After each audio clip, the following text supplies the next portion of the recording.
selamat datang kembali di podcast Pak by PPK. Perkenalkan, saya Taufan Hidayat Akbar dan rekan saya, Mas Nun Muhammad. Kita berdua yang akan menemani kalian di episode yang pastinya seru banget. Karena kenapa, Kang Mas Nun? Karena kita kedatangan tamu spesial lagi nih, yaitu Kang Ilham. Dia adalah mahasiswa teknik informatika yang mempunyai pengalaman menarik sebagai freelancer dan part-time developer. Nggak tanggung-tanggung, Ilham bekerja sebagai front-end dan back-end developer sekaligus. Nggak cuma itu, dia juga aktif ikut berbagai kompetisi teknologi. Kebayang nggak gimana sibuknya mengelola peran di dua tempat berbeda sekaligus terus berprestasi di dunia lomba. Jadi di episode kali ini teman-teman, kita bakal ngobrol lebih dalam lagi tentang gimana sih perjalanan Kang Ilham memulai karirnya sebagai freelancer, gimana cara beliau membagi waktunya, dan pastinya tips-tips buat kalian yang mau menempuh freelancer atau part-time developer. Jadi buat sahabat Eko yang penasaran gimana caranya berkembang di dunia teknologi, jangan sampai kelewatan ya, dengerin terus obrolan kita. Langsung ke pertanyaan pertama ya Kang Ilham. Apa awal mula akan memutuskan untuk bekerja sebagai freelancer dan part-time di bidang developer? Sebenarnya alasan yang paling utama karena uang ya. Tapi di sisi lain saya juga merasa kalau misalkan saya memang butuh untuk meningkatkan skill saya butuh untuk meningkatkan value diri saya, dan juga saya merasa saya butuh nih lingkungan yang memang satu tujuan sama saya, khususnya di bidang developer tadi gitu. Sehingga tiga alasan tadi juga salah satunya, tapi tetap sih alasan utama saya adalah karena uang tadi. Mungkin dapat disimpulkan alasannya karena uang ya Kang. Jadi mungkin saya akan bertanya Kang, apa yang membuat Kang tertarik gitu mengambil posisi sebagai front-end developer dan juga back-end developer sekaligus itu Kang? Kenapa saya tertarik langsung ya dua sekaligus? Karena kebetulan di perusahaan saya yang pertama itu bekerjanya saat saya memang di luar jam kerja ya. Jadi hari Senin malam, terus hari Rabu malam, hari Jumat malam, serta di hari Sabtu. Jadi di jam-jam libur lah gitu. Sehingga saya merasa saya di hari Senin sampai Jumat, di pagi sampai sorenya itu saya merasa waktu saya kosong gitu.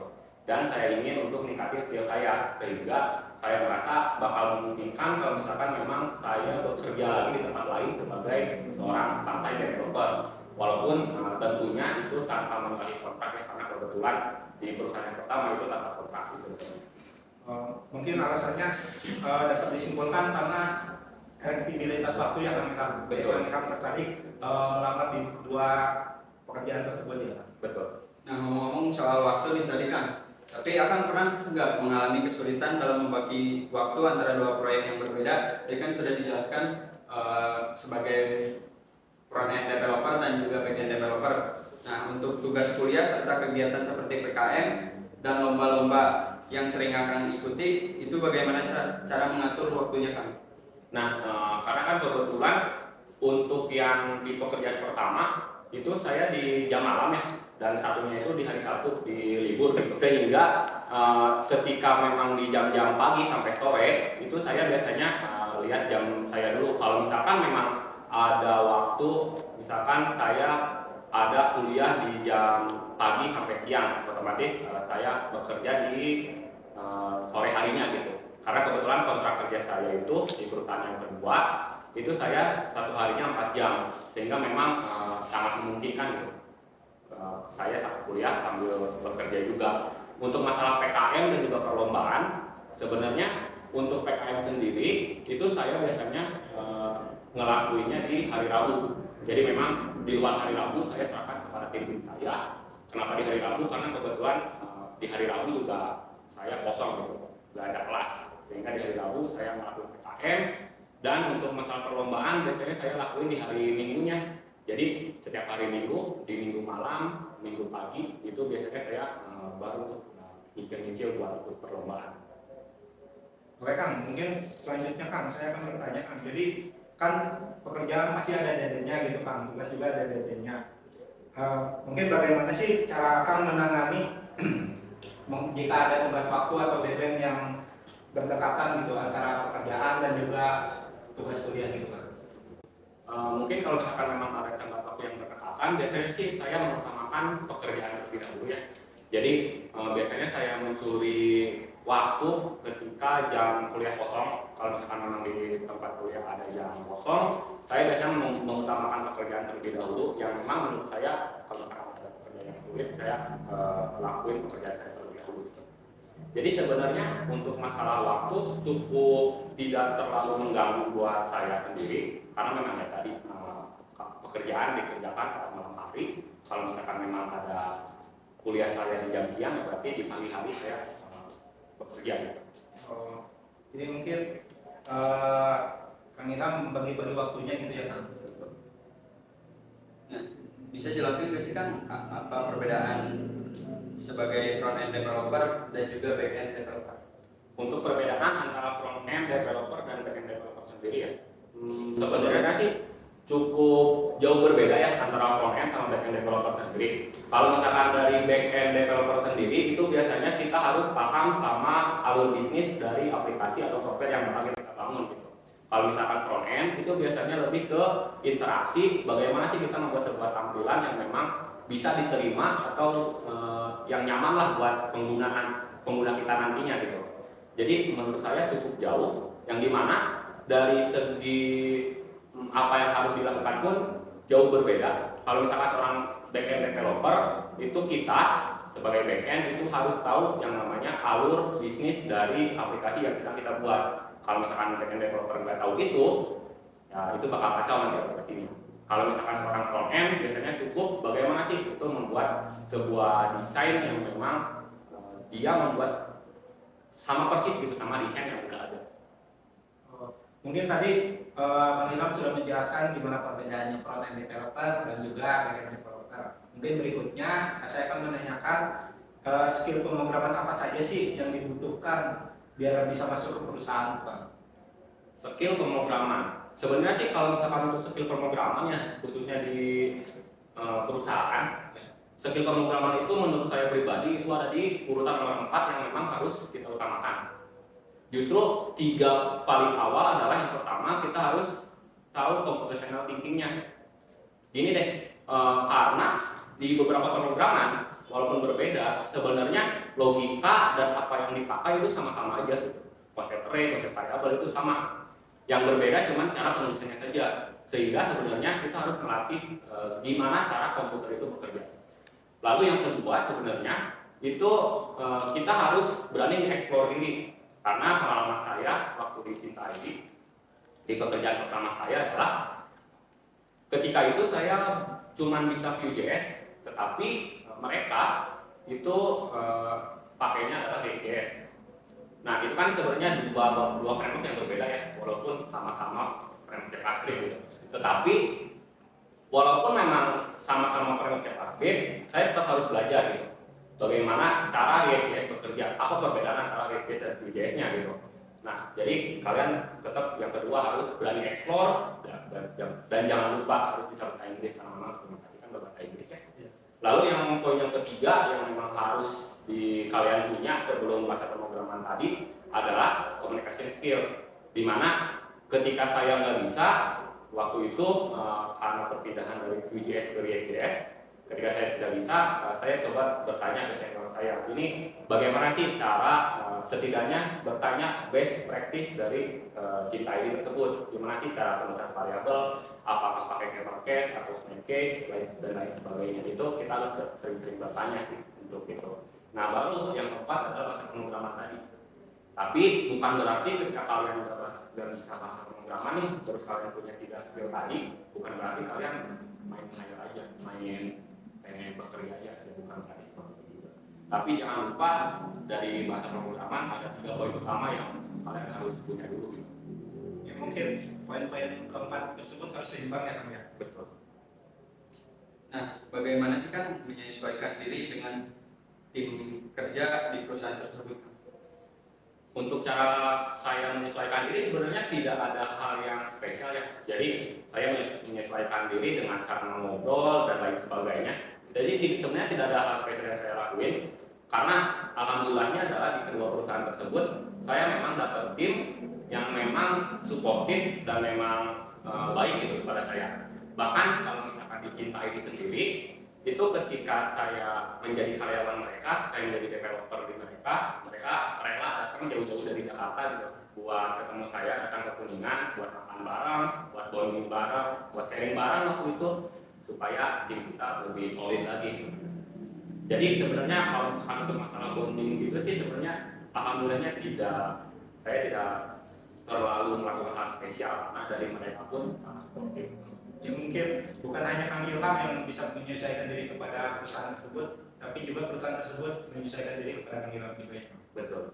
Mungkin selanjutnya Kang, gimana sih cara Kang agar percaya diri ketika mencoba mulai melakukan pekerjaan sebagai programmer Kang? Cara saya percaya diri. Biasanya sih kalau misalkan saya pribadi, cara saya percaya diri adalah ketika saya sudah tahu level saya di mana.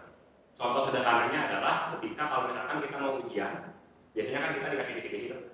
Nah, biasanya kalau misalkan kita dikasih kisi-kisi, kita bakal lebih percaya diri belajar karena memang kita sudah dikasih tahu nih level-levelnya apa aja yang bakal kita hadapi. Lalu ketika memang kita sudah belajar di level-level tersebut, lalu ketika kita berani ujian, otomatis kita juga lebih percaya diri lagi karena memang level-level tersebut kita sudah paham gitu.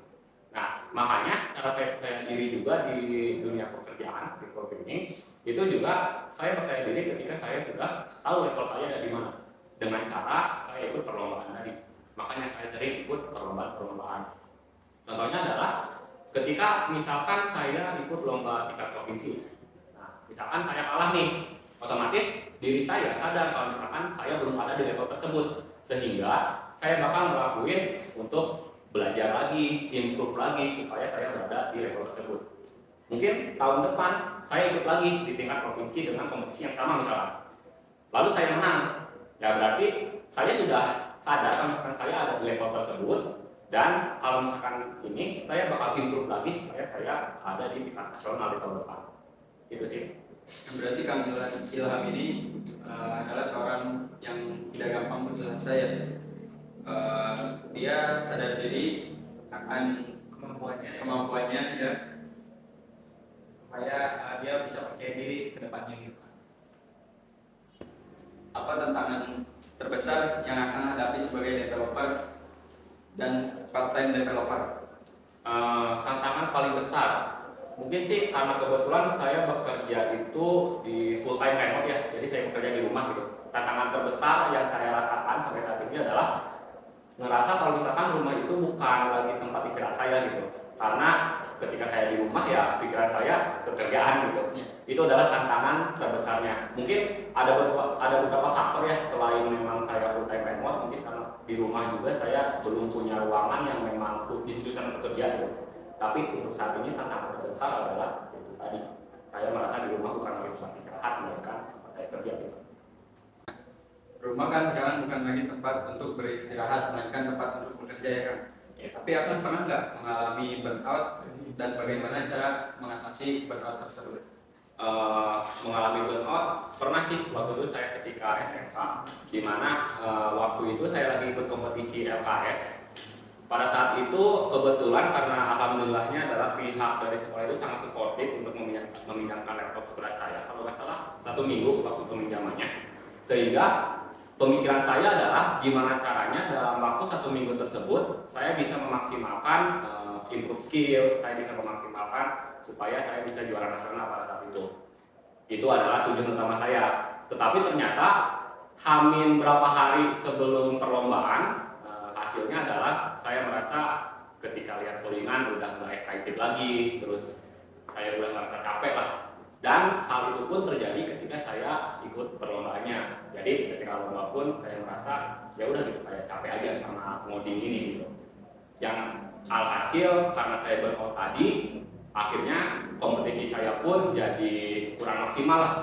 Sehingga saya merasa pada saat itu karena memang hasilnya kurang maksimal dan juga saya kalah pada saat itu, saya merasa saya sudah mengecewakan khususnya guru-guru saya di sekolah. Sehingga ya akhirnya saya sadar gitu, ketika salah itu ya saya rasa hal yang saya lakuin itu salah. Sehingga sebenarnya alhamdulillahnya adalah saya burnout karena pada saat itu ketika saya lagi kompetisi. Kalau misalkan tidak lagi kompetisi, sepertinya saya nggak tahu saya cara sembuh dari burnout itu seperti apa. Iya kan? Jadi buat teman-teman yang melalui burnout atau ingin menyerah, coba deh lihat teman-teman sekitar atau orang-orang sekitar yang percaya kepada kalian gitu, supaya membakar api semangat kalian lagi gitu. Betul Kang Ilham seperti itu? Betul. Ya, jadi mungkin selanjutnya apa sih rencana Kang Ilham ke depannya? Apakah Kang Ilham akan tetap bekerja sebagai programmer di bidang front end dan developer, front end developer dan juga back end developer, sorry teman-teman, atau memilih salah satu bidangnya Kang Ilham? Rencana ke depan sih saya sebenarnya tertarik buat bikin company sendiri ya. Dimana ketika saya kumpul sama teman-teman tim developer saya di Cinta ID, mereka bercerita tentang gimana caranya Cinta ID itu bisa terbangun oleh 5 orang, terus gimana caranya mereka keluar dari struggle-nya mereka mengalami kebangkrutan, dan gimana caranya mereka bangkit dari kebangkrutan tersebut gitu. Mungkin ceritanya tidak sesenang itu, tetapi saya rasa entah kenapa saya pengen ada di posisi itu gitu. Sehingga untuk kedepannya saya merasa saya ingin bikin company sendiri, yang dimana mungkin nantinya adalah saya memang pengen bikin company yang fokus di pendidikan, dimana saya ingin membuat sebuah platform yang dimana nantinya bisa membantu kita, mungkin teman-teman lainnya yang mungkin nggak bisa bersekolah di RPL gitu, mungkin nggak bisa belajar coding karena mungkin dia nggak punya biaya untuk ke SMK. Nah, saya pengen bikin platform yang supaya mereka bisa tetap belajar. Mungkin selanjutnya saran dari Akang untuk teman-teman yang ingin coba bekerja sebagai developer di bidang front end developer ataupun back end developer gitu Kang, baik secara freelance ataupun part time.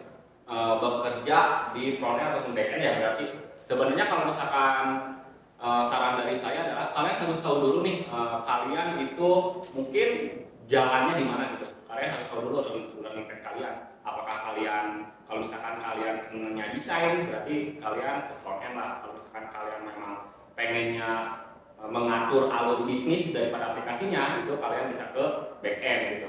Jadi kalian harus tahu dulu learning path kalian itu ada di mana. Apa yang kalian mau dulu. Baru nantinya kalian bisa setelah ketemu nih misalkan di bagian front end developer. Nah, mungkin kalian bisa belajar HTML-nya, CSS-nya, baru nanti misalkan ke framework-nya. Cukup satu aja. Kalau misalkan kalian pengen nyamannya dengan Vue.js, ya kalian bisa belajar Vue.js ataupun React.js. Harus tahu learning path dulu sih sebenarnya. Kalian maunya di mana? Oh, gitu ya Kang. Dia harus tahu learning path-nya dulu dan juga baru bisa memilih ya Kang. Mungkin selanjutnya Kang, ada nggak sih tips and trick buat teman-teman sekalian yang daftar di front end atau developer, mungkin dari proses pendaftarannya sampai ke tahap seleksi supaya bisa lolos gitu Kang? Oke, untuk tips dan triknya sebenarnya sih yang pertama kalian harus pede dulu. Tadi yang sudah dijelasin, cara pede adalah dengan cara kalian harus tahu dulu nih kalian itu ada di level yang mana. Yang pertama pede, yang kedua adalah kan biasanya kalau misalkan programming maksudnya itu suka ada levelingnya, yang dimana itu nanti kita bakal coding membuat sesuatu nanti lihat gitu sama KRP-nya. Pengalaman saya sendiri ketika live coding di interview di HSB, kebetulan di situ saya disuruh membuat sebuah tampilan aplikasi e-commerce, ada sebuah list produknya, terus nanti bakal ada proses masukin ke keranjang, masukin quantity dan lain sebagainya, itu dalam waktu 40 menit. Nah, pada saat itu alhamdulillah cukup bisa saya. Tetapi yang jadi poin utama adalah ketika saya ditanya, ini kamu bikinnya udah sampai mana? Ini kamu bikinnya udah sampai mana gitu. Ketika saya tanya seperti itu, saya menjawab pada saat itu saya sudah bikin tampilan pewarnaan seperti apa yang ada di desain. Saya sudah bikin button seperti yang ada di desain, dan saya sudah bikin fitur ke keranjang seperti apa yang ada di desain. Tetapi memang waktu itu list produk saya belum sesuai, namanya masih sama, gambar produknya pun masih sama. Sehingga saya coba bilang HRD-nya itu, kenapa hal itu saya lakukan? Karena memang saya lebih mengutamakan di fitur keranjangnya. Jadi saya bilang kalau misalkan saya mempunyai apa yang harus saya lakukan terlebih dahulu, karena menurut saya itu keranjang lebih penting gitu. Sehingga alhamdulillahnya sih dinotis dengan baik ya oleh HRD-nya kalau misalkan saya bisa mengembangkan apa yang lebih utama. Jadi menurut saya selain PD, kalian juga harus tahu nih apa yang lebih utama dari apa yang kalian kerjakan. Oke, mungkin cukup sekian. Terima kasih Kang Ilham sudah menceritakan pengalamannya. Dari ceritanya kita jadi tahu bagaimana tantangan dan serunya bekerja sebagai front-end developer dan juga back-end developer. Di dua serta bagaimana mengatur waktu antar karir dan juga perkuliahan. Semoga tips dan pengalaman dari Kang Ilham dapat memberi inspirasi buat kalian yang ingin menjajal dunia freelance atau part-time di dunia developer. Semoga sampai jumpa di episode selanjutnya. Tetap semangat belajar dan berkarya di dunia teknologi Sobat Tekno. Terima kasih.